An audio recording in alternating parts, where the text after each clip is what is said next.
Can we work it out? Only time will tell. It's gonna take a lot, 'cause we've been through it. It's so cold. I'm wrapped up in a blanket and I have a hot cup of coffee to just make it through. As always, I'm filming on my balcony and it's super cold at the moment, but the light is great, so it makes for a good video talking about. So these are the things that I took for granted before I was diagnosed with MS. So quick backstory: I am a person of good health before my diagnosis, I want to say. I've always pride myself that I never get sick, and I can endure anything, and if I ever get sick, my body recovers so fast. I never need to go and see the doctor. I never used to take pain relief. I would just champion through anything and everything by myself, until I got diagnosed with MS, and that quickly changed, and now I'm so dependent on my medication, my doctor's appointments, my doctors, the various specialists that I need to see on a regular basis and things like that. So I also was not elite training level, but I've been physically active and doing all kinds of sports. Growing up, I was a part of our swim team back home, and I've always been active. I've always been into sports, and I've always loved doing different kinds of sports. So I've considered myself quite a strong, healthy person. So to now be in this situation, you just, get hit with this new sense of who am I, and what is this new life gonna entail for me. And there are so many things when we are healthy that we just take for granted, and that's the only things we can think of when we get ill and we can't do our normal things anymore. So I have noted down a few things that I wanted to share with you, but one main thing that I used to take for granted before I had MS was a pain-free day. As hard as I try, I cannot remember a day where I was not in excruciating pain. I've come to the point where I don't know what it feels like to not be in pain and to suffer with that. I have my neuropathic pains all throughout my body, which range from a 5 to a level 10 every day, all day, throughout my day, night, all of that, which mainly affects my neck down to my left hand. So all of that, all the arm, the shoulder, the neck is in constant pain. Even now when I'm talking to you, I'm suffering. But I don't want to say that you get used to the pain, but you learn how to almost not ignore it, because you feel it, it's there, but you learn to live with it. And yeah, that's not something I thought I would ever have to accustom to always be in pain and still function. But that's very much a part of my life now, and I know that for many of you it's part of your lives too. And yeah, I don't really have an answer for you what to do other than try to find what works for you. So for example, when this all started, I had a long period of time where I was I could not sleep at night because the pain was so severe. So I would be up tossing and turning all night, suffering. And I learned that if I slept on one side, the pain would be greater than if I slept on the other side. The pain would be more manageable, things like that. Some medications have helped. I'm taking now a muscle relaxant before bed, and I'm also taking magnesium and a supplement to help sleep. So those things together help me sleep, even though that I'm suffering from my pain. So that's one thing that I used to take for granted, to have a pain-free day.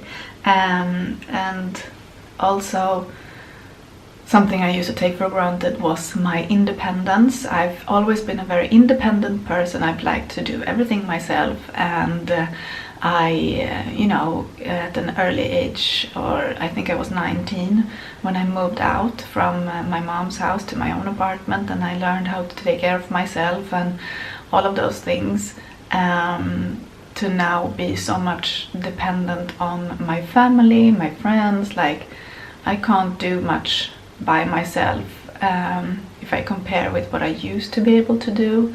So independence is a big thing, and that humbles you. Let me just say that humbles you, and you get really bored in the beginning. But my world has become this little bubble, and now I don't even like to leave my bubble. So I think that's a change that many of us go through as well. Another thing I used to take for granted is having energy.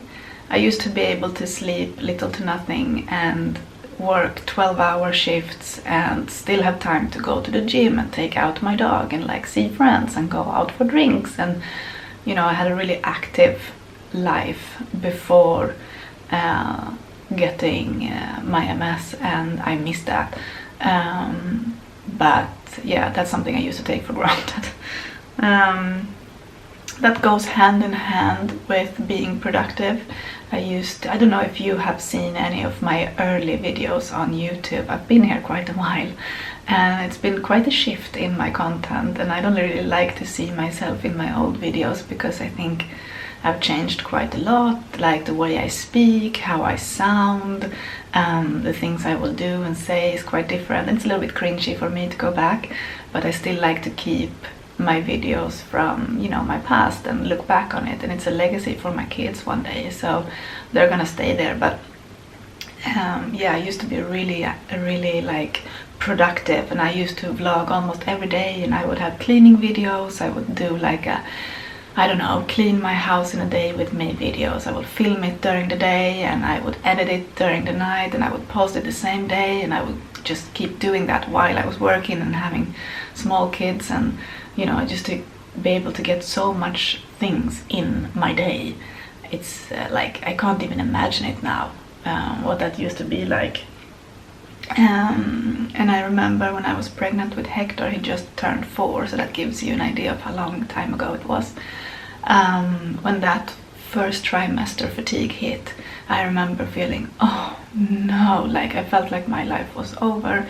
I felt like I had hit a wall, and I was telling myself on a daily basis, like, push through this first trimester, second trimester is gonna get better, and then, you know, it's gonna eventually pass. But it never did. So I don't know if it was the beginning of that symptom for me with MS, but yeah, that feeling of fatigue never went away. And I remember when it hit the first time, like really hit, I felt like somebody had just smacked me in the head, and I felt like, oh, I can't like live like this. How will I ever live like this? And yet you just learn how to.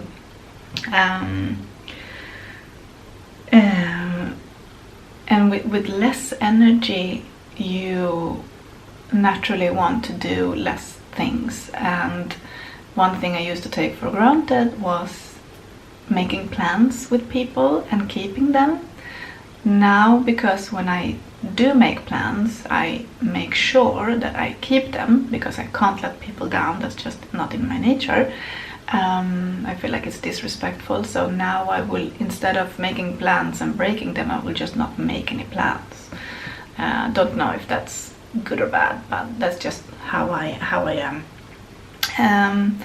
Next thing, I feel like, I don't know if it's applying to me as much as other people that I know, who also deals with like chronic illnesses, is the mental health aspect of things.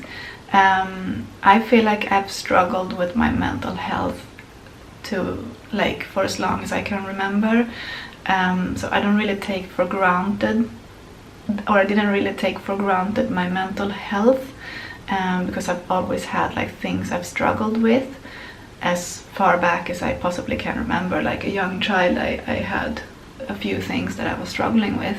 So but I know that so many others out there, their mental health suffers, and of course that applies to me too, but I've dealt with that kind of emotions for a really long time, so it's not something new. It's just a different nuance to that phenomena. A big thing that I used to take for granted was to walk and to move around and be on my feet. I used to have dogs growing up, and when I, as a young adult in my 20s, I had my own dog, and I used to take him out for really long walks in the morning, midday, in the evening. Like, we used to walk a lot, and I used to take my bicycle to work. I was, like I said, very active, and that I definitely took for granted. And I remember many times just feeling like, oh, do I have to go on a walk again?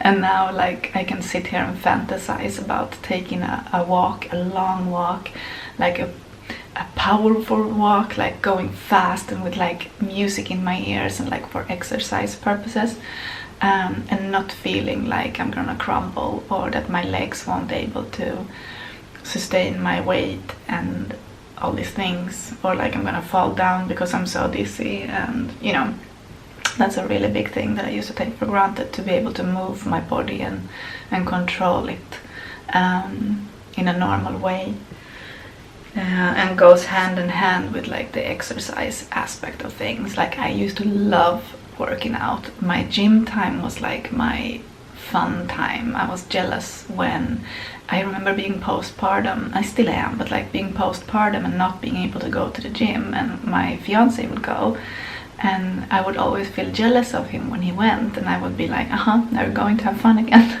And he was like, I don't see it as fun, I see it as a sacrifice. But like, for me, I thought it was so much fun to go. And I miss that. And I mean, one day, who knows, maybe I will go back to the gym. That would be cool, I think.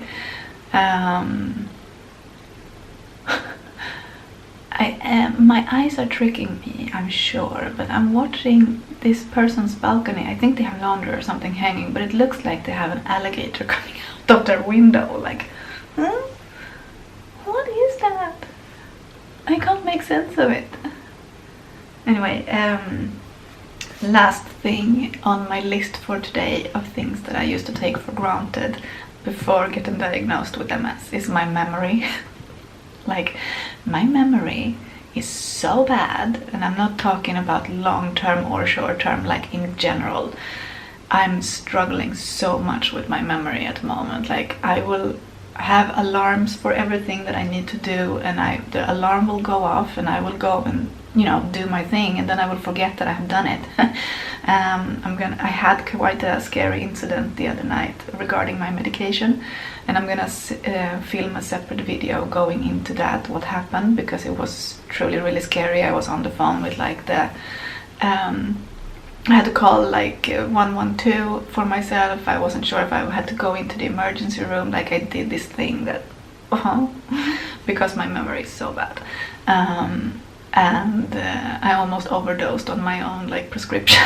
Like, it was really bad, but I'm gonna get into that in a different video. But to end off, like, just letting you know, if you haven't become a part of my Spoonie Friends group, please check out that feature that I've unlocked now on my channel. I have a video regarding that, but you were able to vote for today's video, so if you have other videos that you want to vote for, please do that. You get other perks too. But thank you for watching today, friends, and subscribe if you are new, and I will see you guys soon. Much love.